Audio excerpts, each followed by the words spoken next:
How weird is this? I am so honoured to be here. Yes, Graham has asked me to stand in for him while he's away hosting the Eurovision Song Contest. Actually, it's part of an exchange. I'm doing this, and in return, he is taking my dad round Mykonos for 4 months. Look at all of this, though. We've got the sofa, the red chair is back there. It's kind of like I'm in Graham's house for a week whilst he's away. Like an Airbnb. Although I hope it's not like the last time I used Airbnb. I lost my damage deposit because I had sex on the sofa. I'm sure nothing like that will happen tonight. Although David Walliams is on the show. Yes, we have some great guests on the show tonight. Not just the hilarious David Walliams. Yeah. We also have Welsh heartthrob Luke Evans.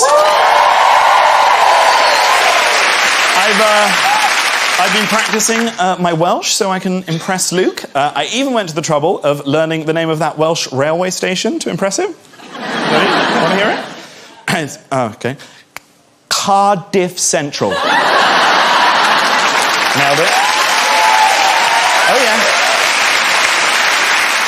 Also here tonight, football legend Peter Crouch. Peter has played for so many great clubs. Here he is in action for Stoke City, Spurs. He even played for England. And also joining us tonight, the star of the biggest TV show in the world from Game of Thrones, Gwendoline Christie. Yes. Oh, I love Game of Thrones. I do have one gripe, though, about Game of Thrones. Literally every working British actor has been on that show now, except me. I mean, even a Starbucks cup got into it ahead of me. Did you see this story? Eagle-eyed viewers spotted a takeaway coffee cup next to Emilia Clarke. Fans were very upset. They said that it broke the reality for them. The reality? She has a pet dragon. Not the only glamorous leader who likes a sneaky coffee, though. Yep. There she is, Theresa, about to practice her famous negotiating skills. Apparently she paid them £39 billion and came away with an empty coffee cup and a wooden stirrer. Now, I would love to do some more political jokes, but because of the European elections next week, the BBC have told me that I have to be completely impartial. So, you're all shit. Will that do? I think it will. Let's get some guests on. Later on, we're going to have music from Brit breakthrough star Sam Fender. But first, he's gone from Little Britain to big-time author. It's David Walliams.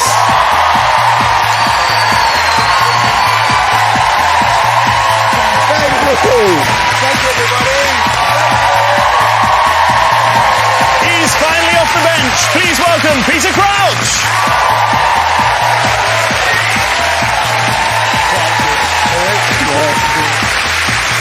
He went from the Welsh valleys to the Hollywood Hills. It's Luke Evans.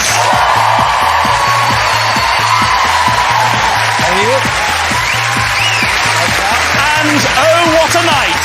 It's Gwendoline Christie.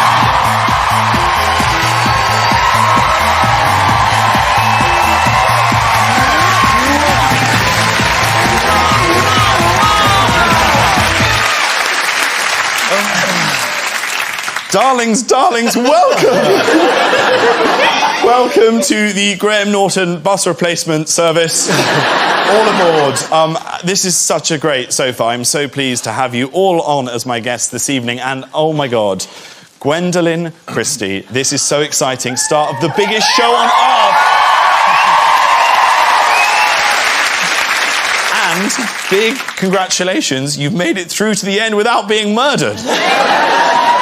Can you address me as Sir? Sir? Please. Yes. It's Sir Gwendoline Christie now. Sir Gwendoline Christie. Have you followed the whole series? Yes. Have you watched it all from the beginning? I'm waiting for George R.R. Martin to finish writing the book so I can read them first. So you've never seen it? No, I have seen episodes. What episodes have you seen?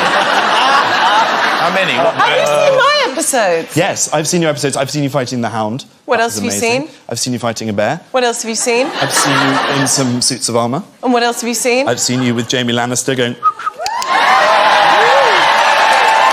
you've seen it all! I've seen it all! From Brienne of Tarth to Luke of Wales.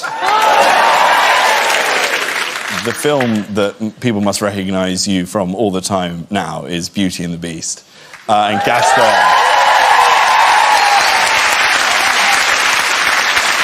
Even without the wig and the costume. Oh, it's so good. I love that film, and your Gaston is amazing. Cheers. Do you get crazed fans coming up to you? All the time. Yeah. Yeah. It's mainly, well, I mean, you'd think it'd just be kids, but it's really not. Surprisingly, across the board, people come up to me. I mean, I went to Great Ormond Street Hospital this morning, and I'm in the room chatting to this little kid. He was only about 6. And all I can hear outside is the nurses screaming, "Is Gaston in there? Is he in there? Can we show the picture now so we can get back to the ward? We'll just wait here, we'll just sound really quiet." And I'm like, guys, I'm here to chat to the kids. But they were like, you know, it's nice, because before that I just played bad guys and in more adult movies, so it sort of opened up this huge... Adult movies? They give you the names of them.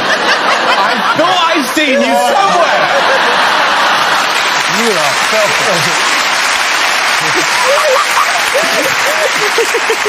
So happy to have BAFTA award-winning David Walliams. Thank you. For Britain's Got Talent.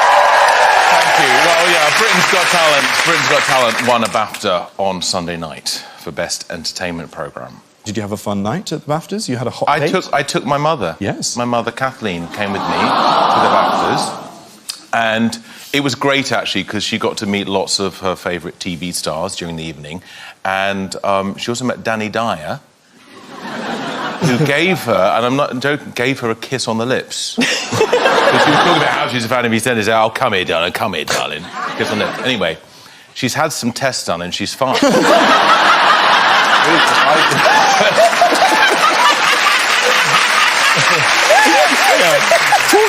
Talking of mums, Peter Crouch, you've had a night out with my mum. I have. I wasn't sure whether you'd remember this. Yeah, I did. Yeah. It was at the Isle of Wight Festival. The Isle of Wight Festival, yeah, she was going for it. She's a lovely lady. She is a lovely lady. It was so weird. She went to a festival for the first time ever. The first picture she sent me was this, which is like, 6 roses. She went on her own. And then I got a load of garbled, like, slightly drunk messages saying, "Oh, I'm with Peter Crouch." I was like, "What?" And then she sent this, and that's you and her. And the festival. I was like, "Well, I hope she's not, like, bothering you." And then, like, 12 hours later, I got another one. It was like a change of clothes. Yeah. That was day 2. Yeah, You know, What happened that night? I can't tell you. It was a great night. I instantly regret bringing this up. She was on her own. What? She was on her own. Have you got a sister? She not with your sister? Well, I might do now.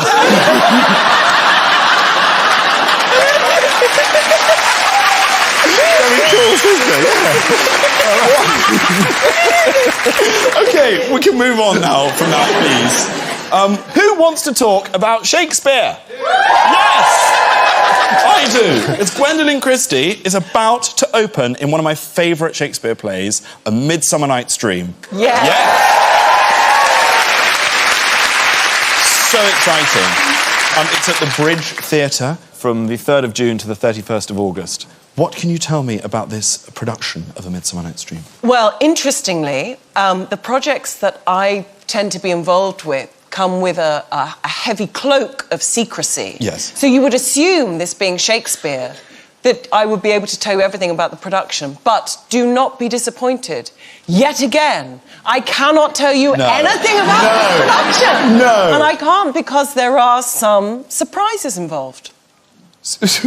I can tell you I'm giving my Titania. OK.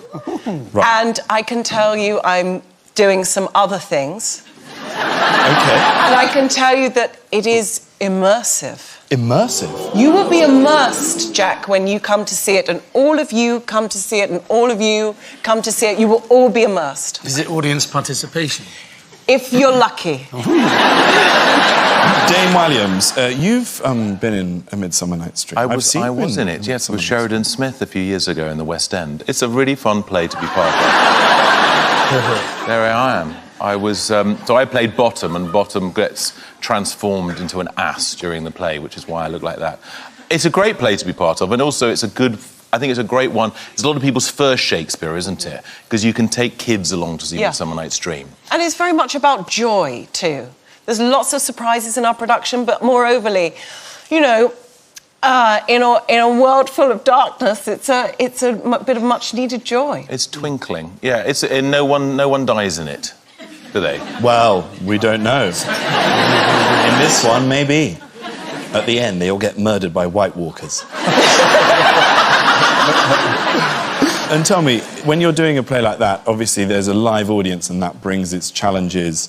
Have you had experiences? I have had some experiences, Jack, yeah.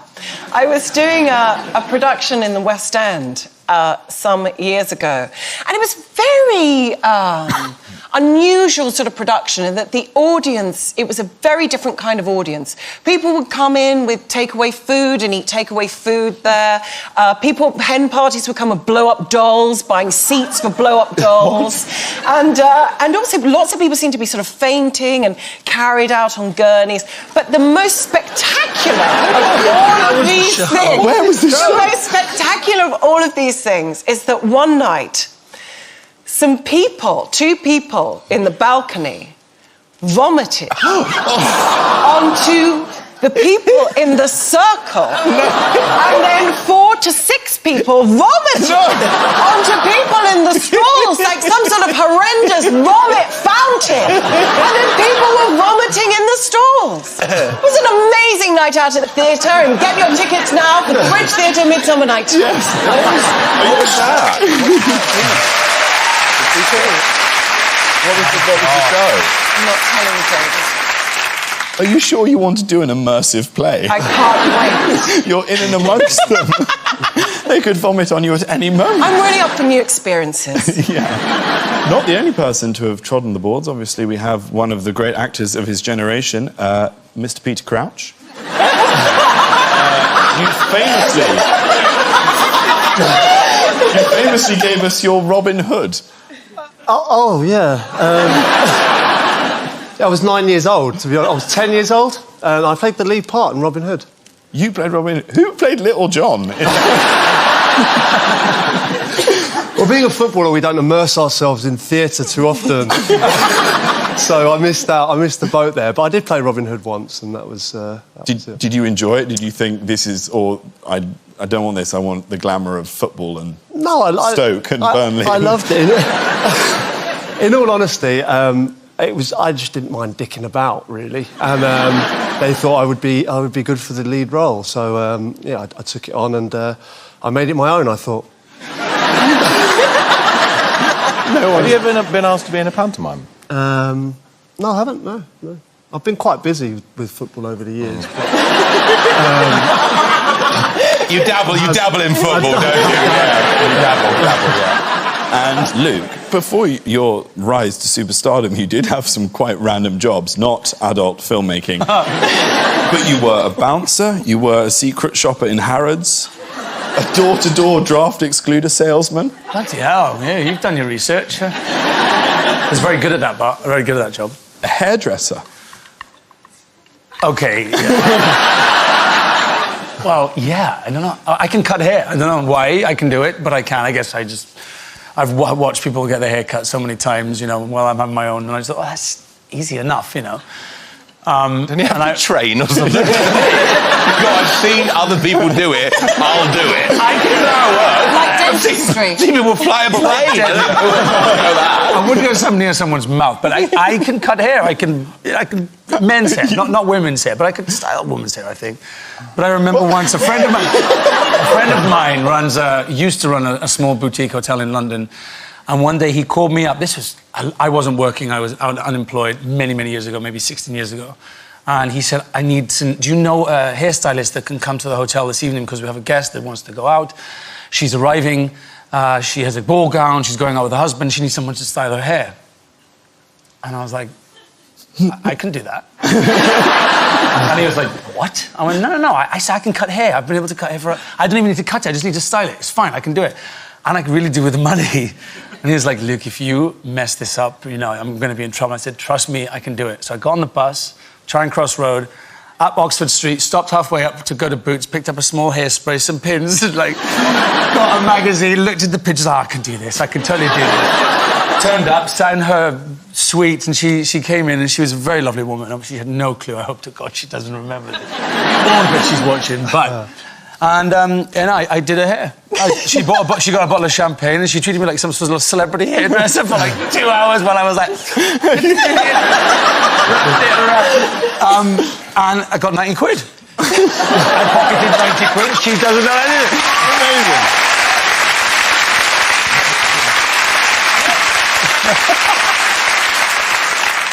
Well, hairdressing's loss was film's gain. And you are now starring in Murder Mystery, which is out on Netflix from the 14th of June. A good old-fashioned whodunit. That's right, yeah. It's a bit like an Agatha Christie's story based on a yacht in Italy. There's a murder. I play a very rich Viscount who invite these two unsuspecting New Yorkers, Brooklyners actually, I think they are, and they come onto this boat, and there's a murder, and everyone is suspecting everyone, and as you can imagine, Gaston is up there with the... Well, should we take a look? We've got a clip. This is your character, Charles Cavendish, meeting Jennifer Aniston for the first time. Yeah.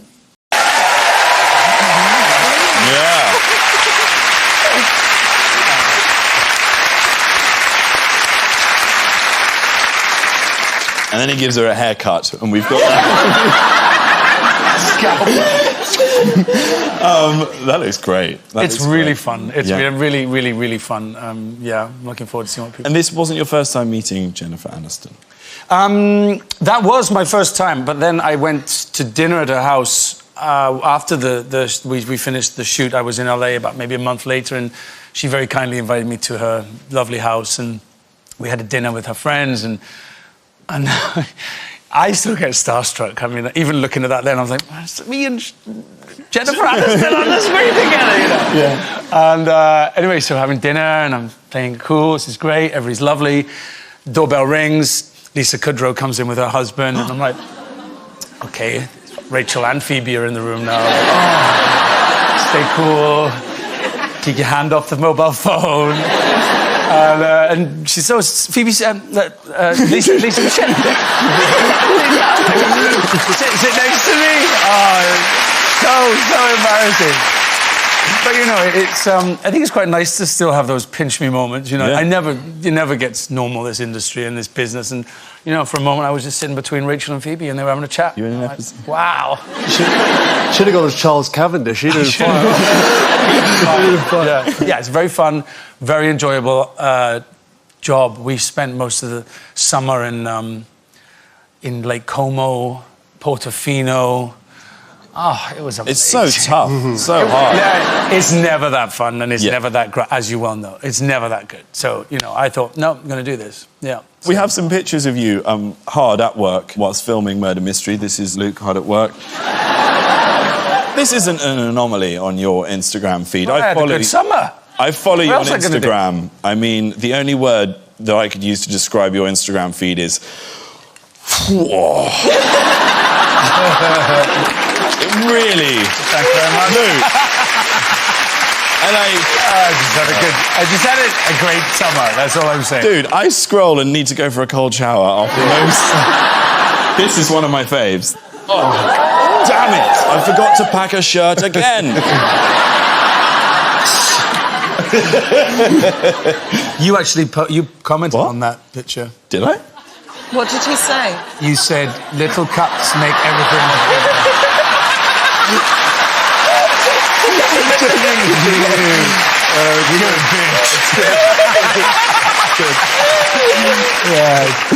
Moving on. In the hunk stakes, though, watch out. I don't know whether anyone has seen... He knows what's coming. Anyone's seen the big profile picture change that's on everyone's lips right now? Prepare yourselves, ladies and gentlemen, for your minds to be blown with David Walliams' new profile picture Here it is. OMG. Wow.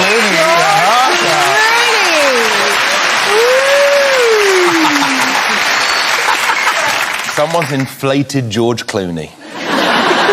I see that, and I think Hollywood. It was one of Paul Hollywood. Freaky. Someone managed, for the first time in the whole 47 years I've been in this set, someone managed to take a picture of me where I almost looked handsome. And I was so happy about it, I put it everywhere. So it's on my Instagram, it's on my Twitter, it's on my WhatsApp. I want people to see this picture of me, okay? Because it's a good one. I look hot, right? You look hot. Yeah. You look really hot. Good. Yeah. But I haven't used it for any dating sites. No? Because I've never been on a date... Because I'm single, but I've never been... That's why. ...on a... I think, in fairness, there's lots of reasons I'm single, but thank you. But I've never been on a dating site, because I think it might be just a bit embarrassing. Well, why did you get didn't that hold up? you back. Yeah, I think get that on the dating app. You think if and I put there's that... a lot of women out there that now Paul Hollywood's taken, you mock it. Women in their 80s and over love Paul Hollywood. Don't. He's catnip to them. We have a genuine, professional, high-end catwalk model on the sofa this evening. Gwendoline Christie, you're looking at Peter. It's definitely not me. That was you walked at New York Fashion Week. I did. By the way, you absolutely slayed in this amazing dress. Sexy sea cucumber.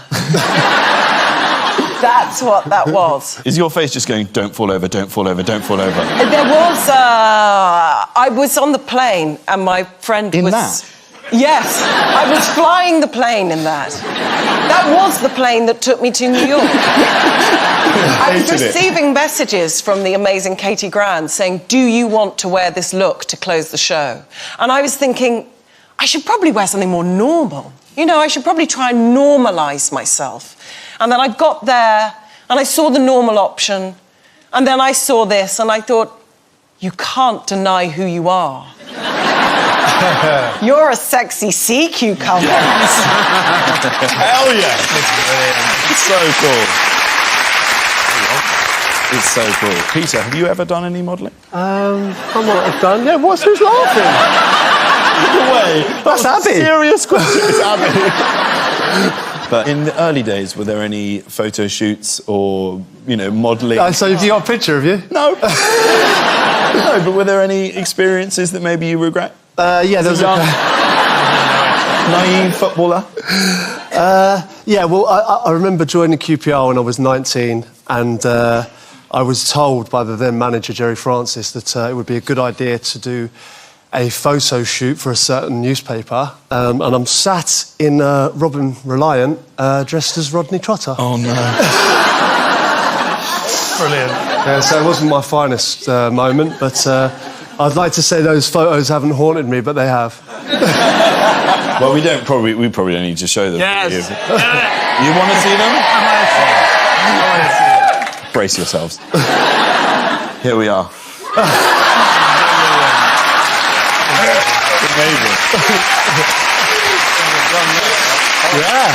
Yeah, so I was 19 there. That hair, do I recognise the handiwork of Mr. Luke Evans? I'm so never been that good. I'm so glad you showed those photos of Luke just before you showed that one. And the fans, did they ever bring this up? Oh, never. No, football fans are very forgiving. Famously. They never brought that up. I actually had a song straight after that photo shoot. I had a song at QPR along the lines of the Only Fools and Horses theme tune. They bought me for 60 grand, so it was no income tax, no VAT, 60 grand transfer fee, black or white, rich or poor, Peter Crouch is gonna score.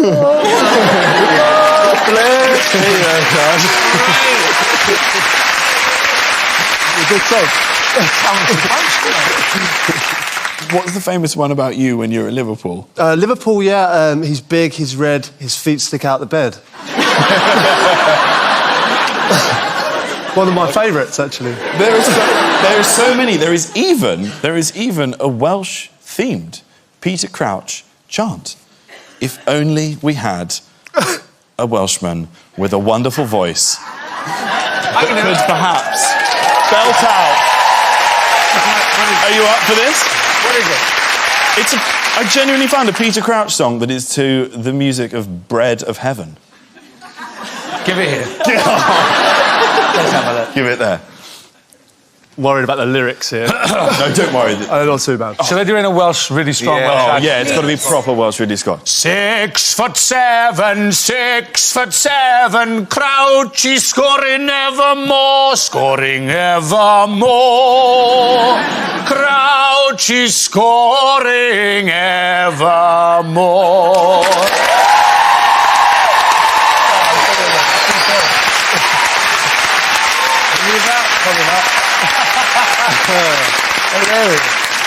I can't say I've ever heard that one, to be honest. You just make it up for tonight. No, I would never do that. It was on the internet. There are some others as well that are not repeatable on the BBC. I thought that was a rather charming one and a wonderful rendition. You're welcome. Lovely rendition. Which brings us on to your book. That was a very delayed response. They're laughing at the idea he's written a book.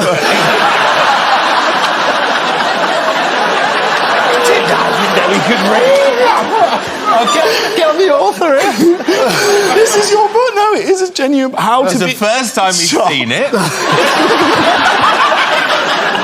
Your name's on a book, right? Don't be alarmed. How to be a footballer.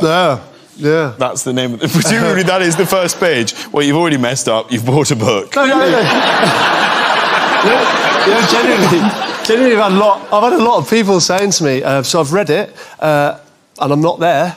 I'm like, no. It's just actually a guide how to be a footballer, you know? It's a few stories I've encountered along the way, bit of a piss take of me at times, some mistakes I've made and a lot of mistakes that other players have made, and a bit of insight into football and the experiences I've had. I've been doing it, 23 years now, every single day. Yeah. So, I've watched it come from, certain place to where it is now, and it's been a great journey, yeah. Well, it's a great read, and it's out soon in paperback. I want to talk about the greatest moment of your career. I hope you don't mind. It is, of course, when you were asked in an interview, what would you be if you weren't a footballer? And you replied... A virgin.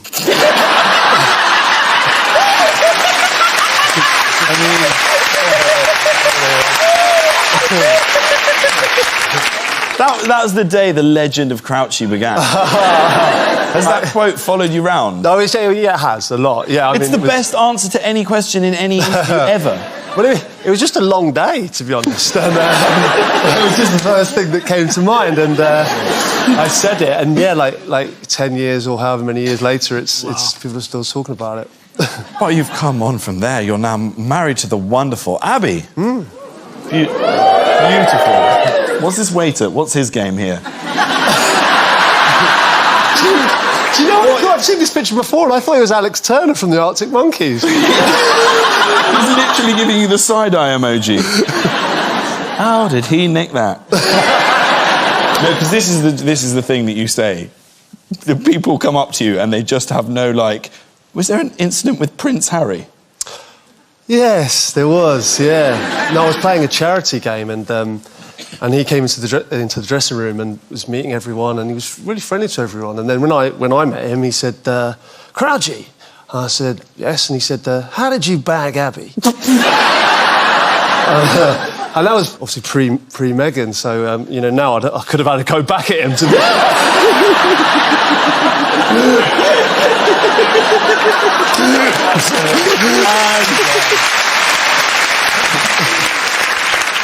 And there goes Crouchy's knighthood.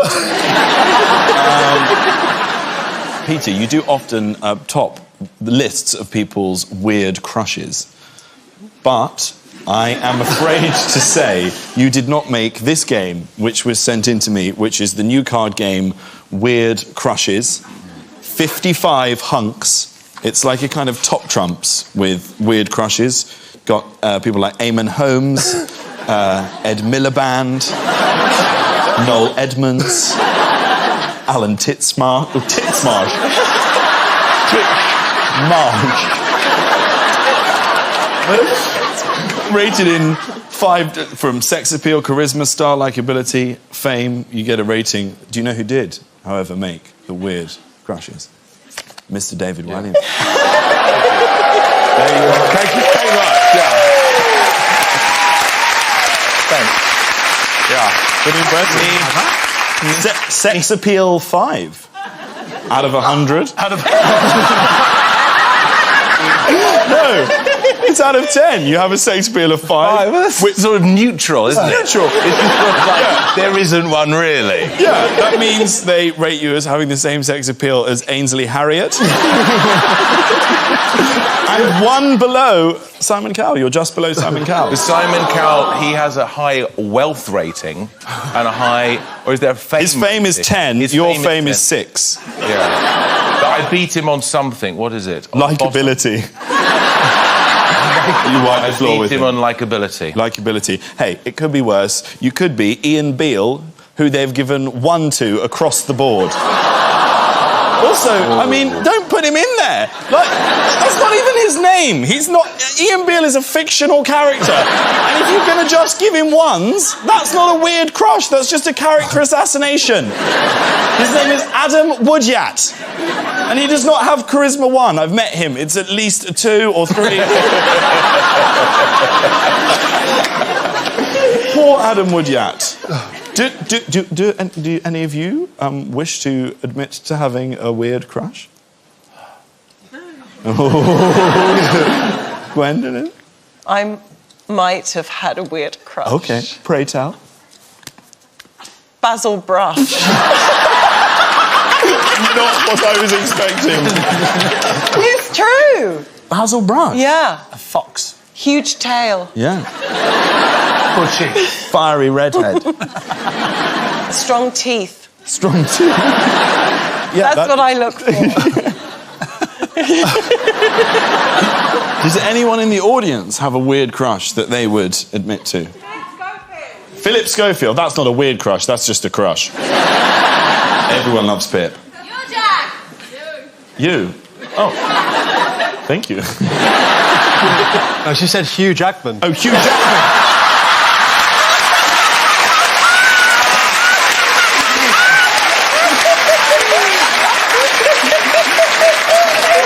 Year were you on? I sometimes think I'm Hugh Jackman. OK, we come now to a very exciting part of the show. Ladies and gentlemen, David Walliams has an exclusive announcement for us. It's a big revelation. I'm pregnant. No, I've written a children's book. No! Who'd have thought it? I've actually written over 20 now. What's this week's one called?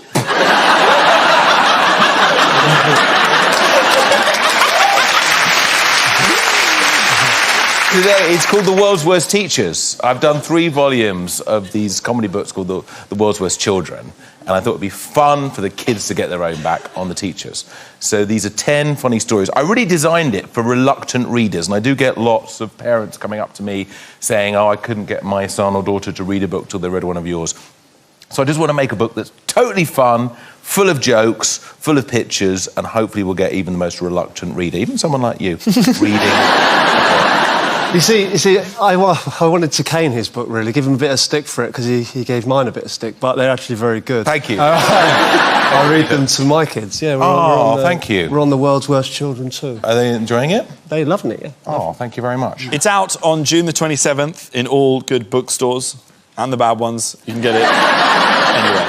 You are literally the biggest children's author in the world. In terms of volume of me, my body. No, but you are. There's J.K. Rowling, she's half the weight of me. The Ice Monster came out last year and sold 110,000 copies in 5 days. Only that one person bought all those copies. That was your mother.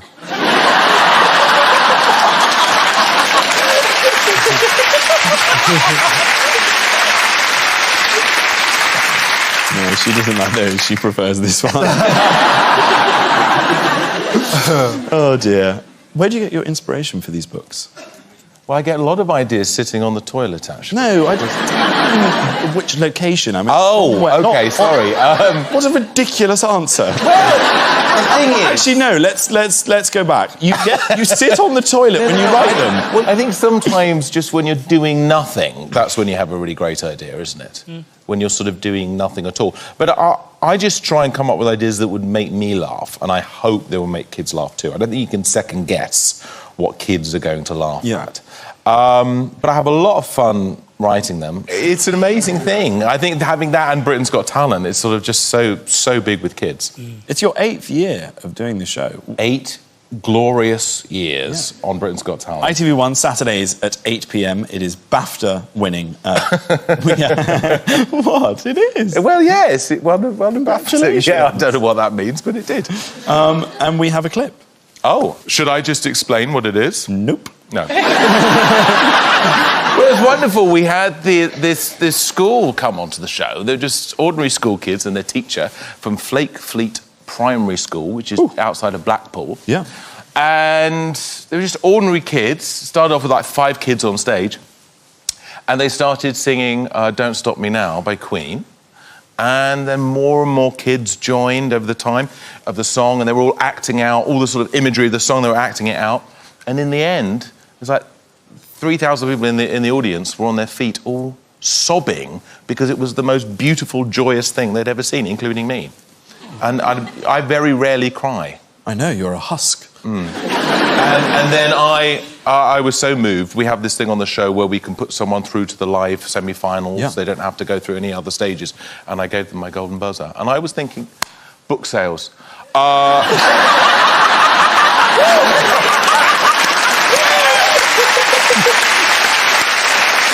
You know, there's 50 kids on that stage. They're all going to want to sign book, aren't they? Let's take a look at David's golden buzzer act.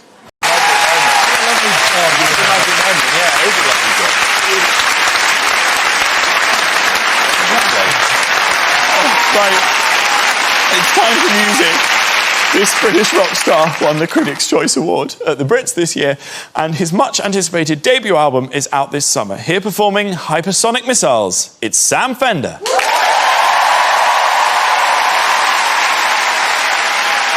Dark streets, white balloons in the parking lot, with golden arches illuminate the business park.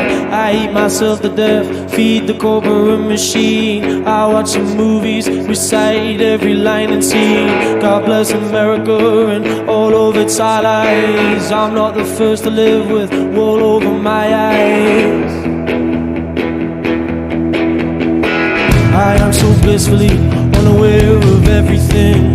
Kids in Gaza are bombed and I'm just out of it. The tensions of the world are rising higher. We're probably due another war with all desire. I'm not smart enough to change a thing. I have no answers, only questions. Don't you ask a thing.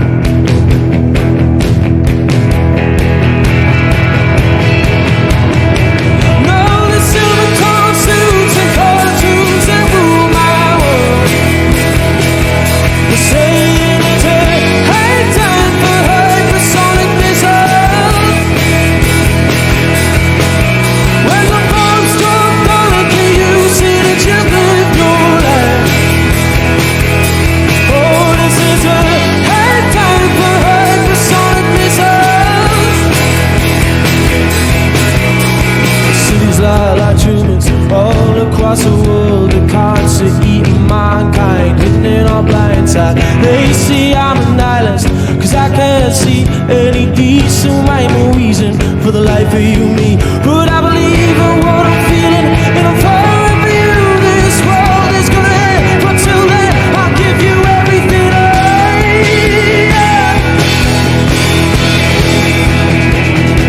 I'll give you everything I have.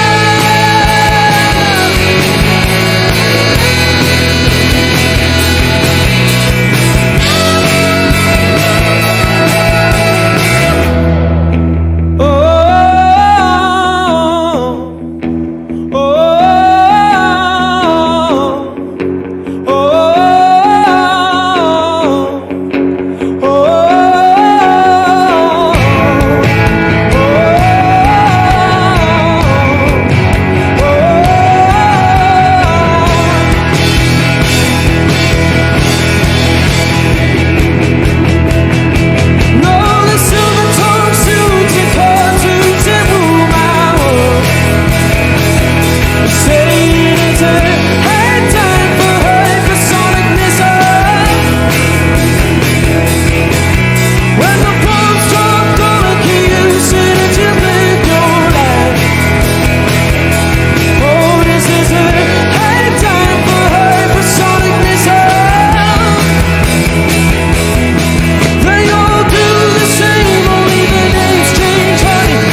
Great.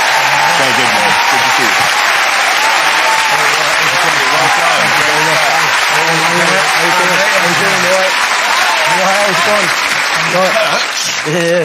That was from the new album Hypersonic Missiles, which is out on the 9th of August. Sam, last time I saw you was at the Brits. Yeah. It was quite late on in the show. It was, aye.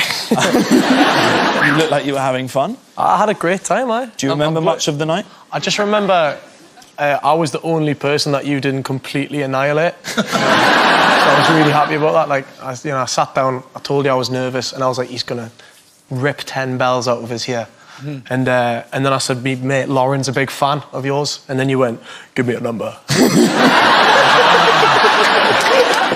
And that's all I remember. After that, it was a blur, so yeah. I instantly took a like to you. I thought you were great. Also, because you'd smuggled in your own alcohol.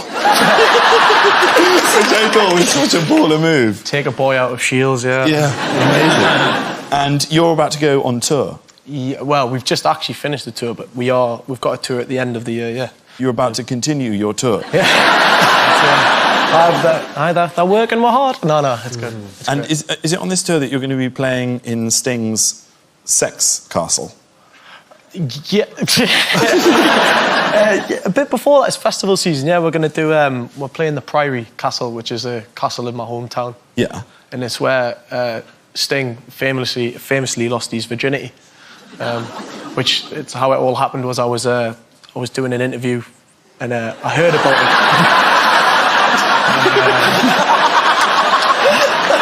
Wow. Hi. And I did an interview on ITV, and then basically they asked us what you're doing it in the Priory for, and I said I heard that he'd lost his virginity there, so I said we're doing it to celebrate the day Sting lost his V. And then he tweeted us.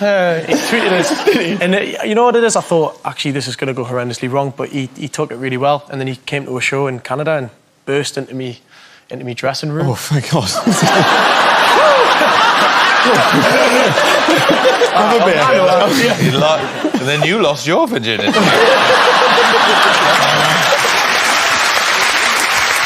Sam, good luck with the tour and the album, and thank you very much for that great performance tonight. Sam Fender, everyone.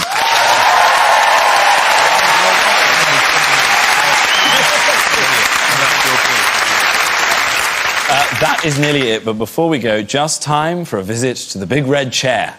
This is very exciting. OK, first person in the red chair. Hello. Hello. What's your name? Celine. Hello, Celine. Hi, Jack. What story have you got for us? Well, this is my second visit to the Red Chair, actually. Oh. I was here 8 years ago. Right. And I told a story that I thought was really good about when I was living in France and something happened with my daughter. However, a certain guest on the sofa that night really did not like my story, and he was rather rude. He actually said, "Is that the best story she could come up with? Who does she bloody think she is?" Funnily enough, my daughter met this person at a nightclub recently. Oh my God, it's me.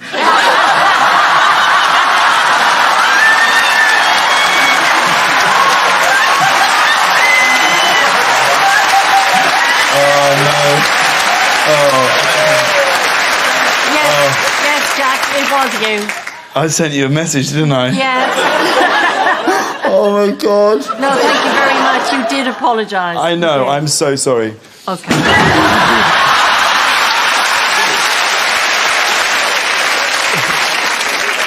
Oh, that was so awkward. Oh dear, OK, who's next? Hi, Jack. Oh, fuck. Surprise!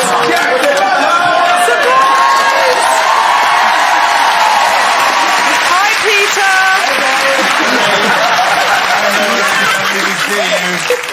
Hi, David. You're looking beautiful, Hilary. Thank you, David. Jack, I thought you might like me to come on here and actually tell you what actually happened in the Isle of Wight. OK, that's it. We really have, unfortunately, run out of time. If you'd like to have a go in the red chair yourself and tell your story, you can contact the show at this address. Listen, ladies and gentlemen, it has been an absolute ball tonight. Thank you so much for having me. I've had an amazing time. Please say a massive thank you to my guests, Sam Fender, David Walliams, Peter Crouch, Luke Evans, and Gwendoline Christie. Graham will be back next week when he'll be joined by the stars of X-Men Dark Phoenix and special musical guest Taylor Swift. I've been Jack Whitehall. Thank you very much for watching. Good night.